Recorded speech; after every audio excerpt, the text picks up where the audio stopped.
मुझे भूल न जाए तो मैं एक बात साफ कर दूं कि मैं एक सोशल वर्कर हूं, सामाजिक कार्यकर्ता हूं। राजनीति में मैं इसलिए भाग लेता हूं कि अगर हमें गरीब का, कमजोर का, किसान का, मजदूर का, अपने आने वाली पीढ़ी का हित करना है, भला करना है, तो राजनीति उसके लिए जरूरी है।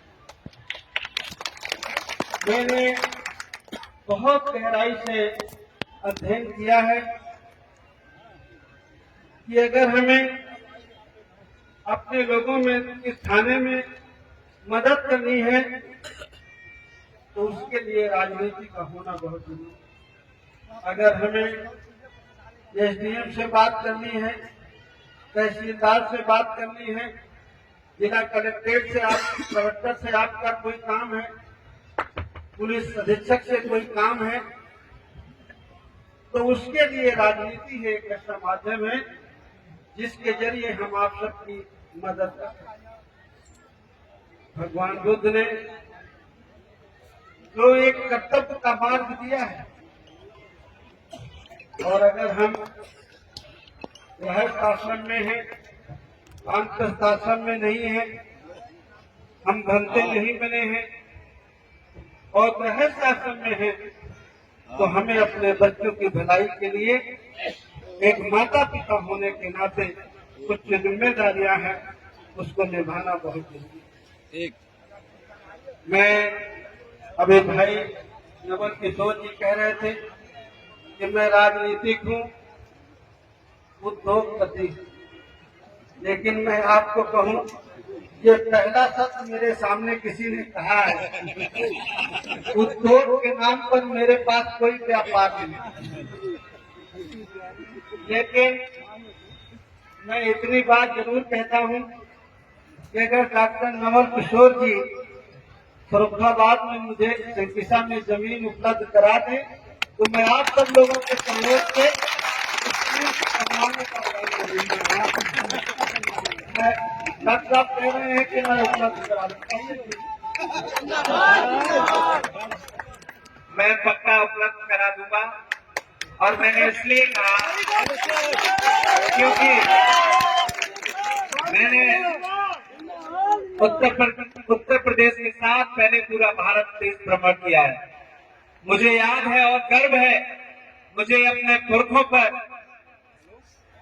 बॉम्बे की, महाराष्ट्र की सबसे लास्ट का जो टर्मिनल है, शिवाजी टर्मिनल, जो रेलवे स्टेशन है, वो हमारे पुरखे ज्योतिबा फुले जी ने बनाई है। इसलिए मैंने आपको संबोधन किया। जब हमारे पुरखे, जब देश की सबसे बड़ी रेलवे स्टेशन, जो कि वो महाराष्ट्र में बॉम्बे के बाद छत्रपति शिवाजी टर्मिनल है, उसका निर्माण ज्योतिबा फुले जी की कंपनी ने 1800 में कराया था। इसलिए मुझे गर्व आया, इसलिए मैंने कहा। तो साहब ने जमीन उपलब्ध कराने के लिए कहा है। अगर हमें बच्चों का स्कूल बनाना है तो मिनिमम 1 लाख स्क्वायर फीट जमीन, जिसको हम 2.5 एकड़ कहते हैं, उसकी आवश्यकता होगी। अगर डॉक्टर साहब आप सब लोगों के लिए ऐसा प्रयास करते हैं तो मैं भी आप सब लोगों से बातचीत करके, सहयोग लेकर के आगे का काम उस पर करने की कोशिश हम लोग। मैं इस मौके पर इतना ही कहूंगा कि जब हम भगवान बुद्ध के वहां उत्सव में इकट्ठे हुए हैं, आज के दिन भगवान बुद्ध अपनी माता को उपदेश देकर के शंकिसा में अवतरित हुए थे। उनके साथ में कुछ महापुरुष भी आए थे। और वो शंकिसा की ऐसी महान धरती है कि उस समय जब भगवान बुद्ध यहाँ अवतरित हुए तो यहाँ के लोगों को उनको साक्षात देखने का मौका मिला। ऐसी धरती जहाँ पे भगवान बुद्ध आए, उपदेश दिया ऐसा मैंने सुना है कि 84,000 धम्म उपदेशना में अकेले 42,000 भगवान बुद्ध ने संकिसा दी। ऐसी संकिसा की धरती है जहां पर आप लोग इकट्ठा हैं। तो मैं आपसे अपील करूंगा कि भगवान बुद्ध को तो माने, लेकिन साथ में भगवान बुद्ध की भी माने। हम भगवान बुद्ध को तो मान लेते हैं, लेकिन भगवान बुद्ध की मानने में हमें और जब तक हम भगवान बुद्ध की नहीं मानेंगे तो भगवान बुद्ध को मानने का कोई मतलब नहीं। जब हम किसी भी आराध्य की, भगवान की, महापुरुष की याद में महाउत्सव मनाते हैं, जन्मदिन मनाते हैं, उनको याद करते हैं, तो उसके पीछे एक ही मकसद होता है कि जो उन्होंने हमारे लिए किया, मानव जाति के लिए किया, हमारे कल्याण के लिए किया, उनके बताए हुए रास्ते पर हमें चलने की कोशिश हमेशा करनी चाहिए। आज हम जब यहाँ इकट्ठा हैं तो हमें भगवान बुद्ध की विचारों से कुछ प्रेरणा लेने की जरूरत है। अगर हम गृहस्थ आश्रम में हैं, वानप्रस्थ आश्रम में नहीं हैं, भिक्षु हम नहीं बने हैं, तो एक गृहस्थ आश्रम में रह के, पारिवारिक जीवन में रह करके हर माँ बाप का कर्तव्य भी भगवान बुद्ध ने बताया।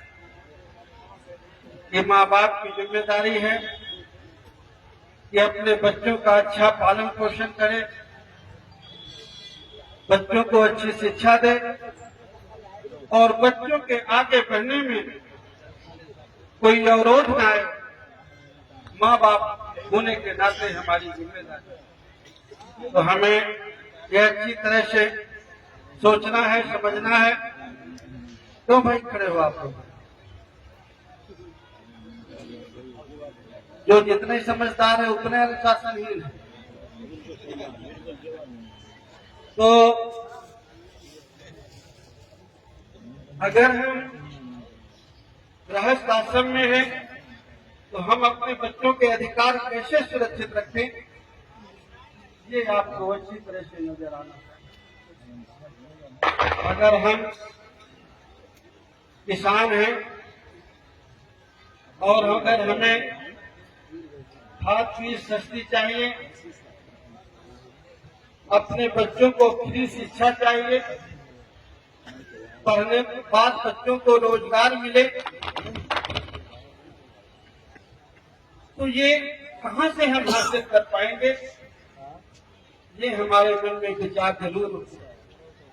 हर चीज के कर्तव्य हैं। भगवान ने जो कर्तव्य और नियम बनाए हैं उनको जानना बहुत जरूरी है। अगर हमारे घर में चोरी होती है, कोई क्राइम होता है, तो उसके लिए थाना है, पुलिस। ऐसा नहीं हो सकता है कि हम कहीं जाएं या ध्यान लगा के बैठ जाएं और चोर पकड़ लें। उसके लिए एक व्यवस्था है कि आप जाइए, पुलिस को सूचित करिए। पुलिस का एक कर्तव्य है जो अपना करें। अगर हम एक देश के रूप में हैं, देश की अगर हमें सुरक्षा करनी है तो सेना को हमें तैनात करना पड़ेगा। और कुछ करें तो नहीं होगा। जब सेना ही बादल की सुरक्षा करेगी तभी देश सुरक्षित है। इसी तरह एक माँ बाप होने के नाते जो हमारी जिम्मेदारी है अपने बच्चों के प्रति, अगर हमारे पास 10 बीघे जमीन है, मकान है, तो हर माँ बाप तो सोचता है कि कोई इस पर कब्जा न कर ले, मेरे बच्चों का हक मारा न जाए। जहां तक कि थोड़ी सी जमीन के लिए हम भाई भाइयों से झगड़ा हो, हम सुरक्षित करते हैं कि हमारे बाद हमारे आने वाली पीढ़ी की ये घर होगा, ये जमीन जायदाद होगी, इसको कोई ले लेना। इसी तरह आपके हिस्से की बहुत सारी चीजें हैं। बाबा साहब अम्बेडकर ने जब संविधान लिखा, 26 जनवरी 1950 को संविधान लागू हुआ और संविधान लागू होने के बाद हमारे देश में समानता है। समानता का अधिकार खाली जाति में नहीं, हर क्षेत्र में समानता। सबके बराबर हमारे बच्चों को सरकारी नौकरियां मिले, प्राइवेट मिले, जल जंगल जमीन में सब जगह हमारा हिस्सा होना चाहिए। ये हमारे देश का संविधान है। लेकिन संविधान कहता है कि ये 1950 में हो जाना चाहिए, लेकिन संविधान में लिखी हुई बातों को जो लागू करते हैं वो हमारी ओर से चुन करके जाते हैं। जिन लोगों को हमने आजादी के 76 सालों में जिता करके भेजा, क्या वो आपको हर क्षेत्र में उन्होंने बराबरी का दर्जा दिया? आपको ये ध्यान में है कि आप 2 फुट जमीन के लिए झगड़ा करते हैं, आपके बच्चे के हिस्से की नौकरी कोई और ले जाता है। जो सरकारी जमीनें हैं, सरकारी जमीन का मतलब प्राइवेट पब्लिक प्रॉपर्टी, आपकी प्रॉपर्टी। क्या सरकारी जमीनों में आपको हिस्सा मिला? ये देश में रेता के ठेके होते हैं, पहाड़ के होते हैं, खनिज की बहुत सारी संपदा है। क्या आपको वहां हिस्सेदारी मिली? व्यापार में आपको हिस्सेदारी मिली? सरकारी नौकरियों में हिस्सेदारी मिली? आपको कहीं नहीं मिली। मैं ये राजनीतिक बात नहीं कह रहा हूं। आप ये मत समझिएगा कि मैं राजनीति की बात हूं, मैं एमपी हूं इसलिए कह रहा हूं। मैं ये कह रहा हूं कि माँ बाप होने के नाते हमारी जिम्मेदारी है, जिस तरह हम 2 फुट 10 फुट जमीन की रक्षा करते हैं, उसी तरह हमें बच्चों के अधिकार में जो चीजें आती हैं उसकी भी हमें रक्षा करनी पड़ेगी। कि हर माँ बाप को और उसकी सुरक्षा और रक्षा और उसमें हिस्सा तो तभी मिल पाएगा जब आपके विचारों का जो आपको हिस्सा देना चाहता है, भागीदारी देना चाहता है, ऐसे लोग जब जीत करके जाएंगे वो आपको हर हिस्सा देंगे। जिन लोगों को आपने जिताया आजादी के बाद, उन्होंने आपको हिस्सा नहीं दिया।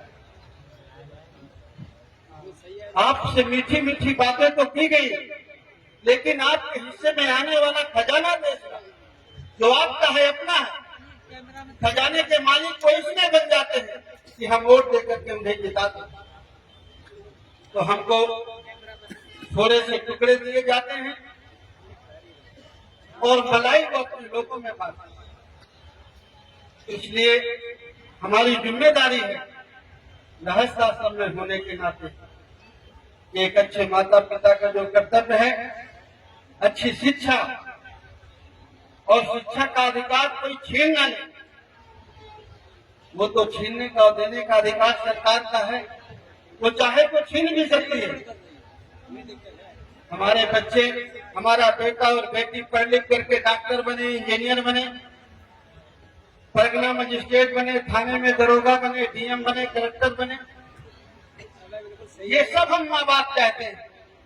लेकिन बनेंगे कैसे, इस बारे में हमारा दिमाग नहीं है।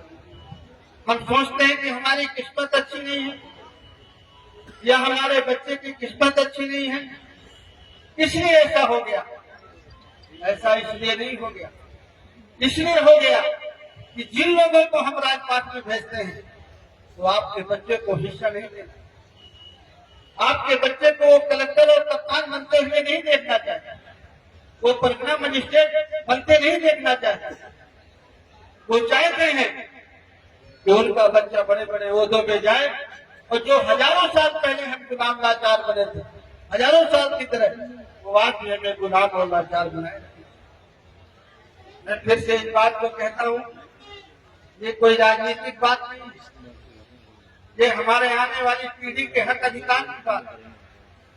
और जब आप मुझे बुलाए हैं और मैं गृहस्थ आश्रम में हूँ, मैं वानप्रस्थ आश्रम में नहीं हूँ, मैं भिक्षु नहीं हूँ, भंते नहीं हूँ, मैं भगवान बुद्ध की तरह घर बार छोड़ करके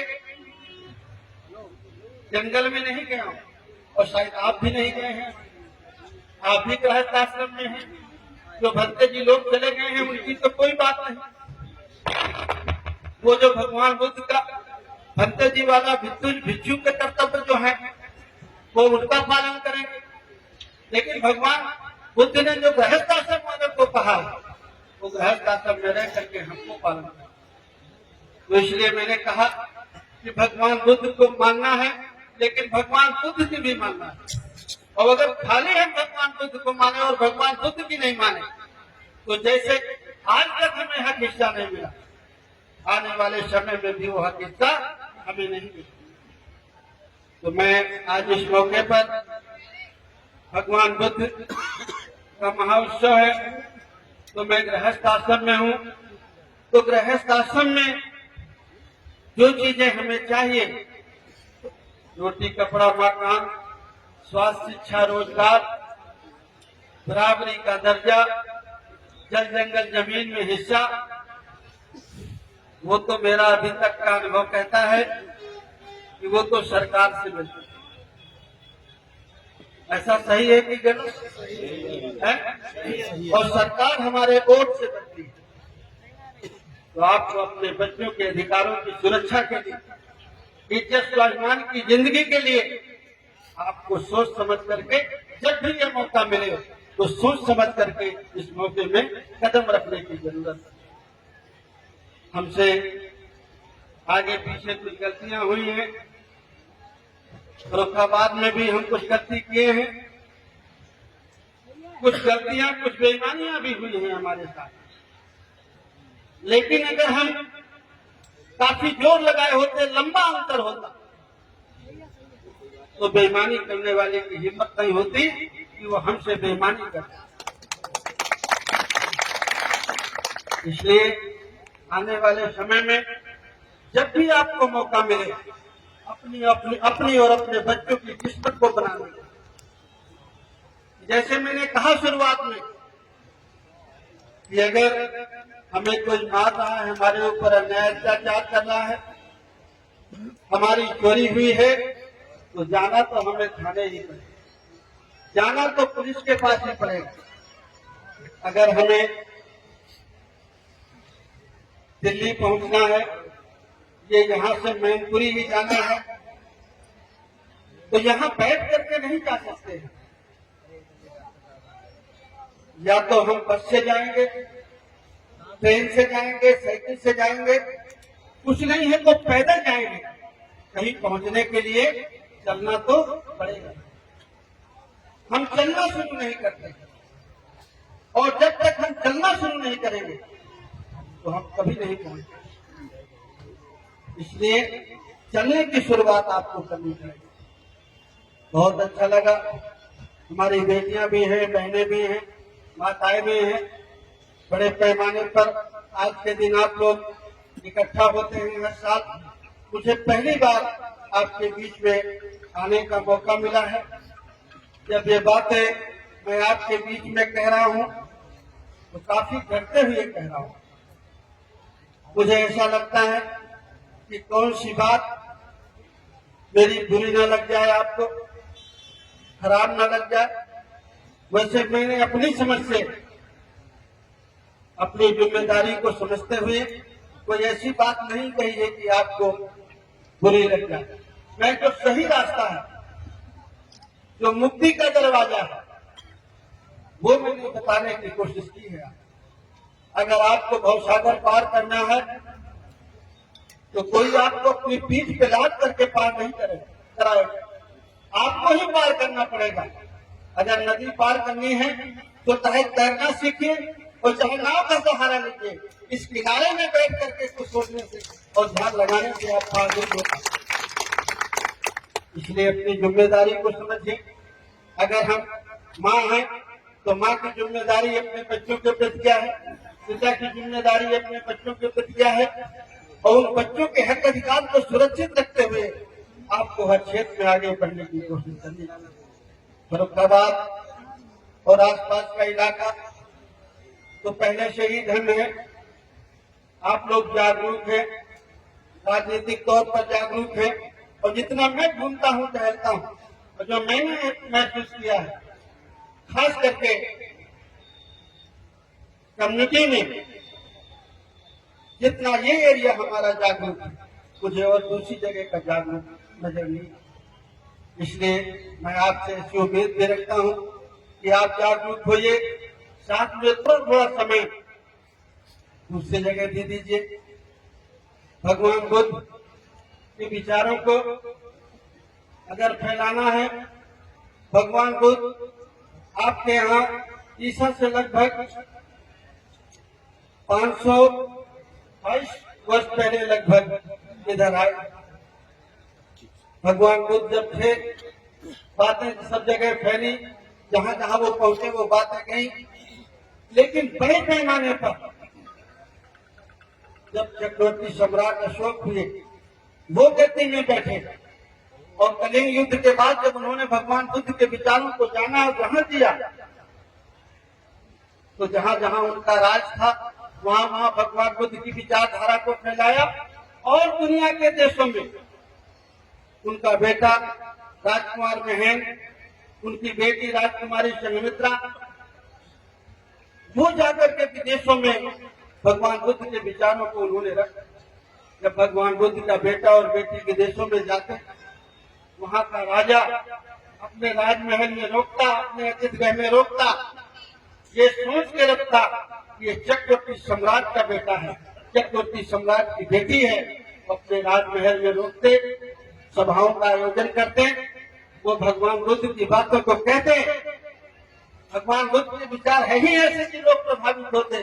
साथ में ये भी एक बात थी कि सम्राट अशोक का बेटा कह रहा है बुद्ध की बात, सम्राट अशोक की बेटी कह रही है, तो जरूर भगवान बुद्ध की बात में सार है, जान है। तो दुनिया के 50-60 देशों में आज भी भगवान बुद्ध के विचार है। तो अगर भगवान बुद्ध के विचार अच्छे लगते हैं, तो आप चाहते हैं कि भगवान बुद्ध के विचार पहुंचे, ऐसा चाहते हैं कि सब जगह पहुंचे, सब लोग चाहते हैं ऐसा? हाथ उठाइए, कितने लोग चाहते हैं?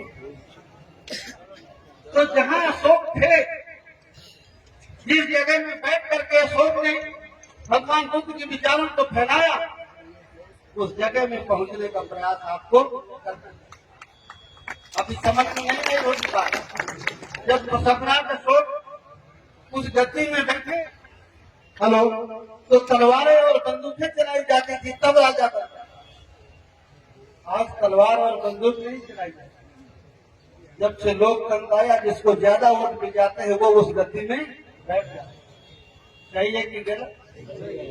तो अगर भगवान बुद्ध के विचार को फैलाना है, तो जहां सम्राट अशोक थे वहां पहुंचने को आपका प्रयास करना चाहिए, तभी हम बुद्ध के विचार को फैलाएं।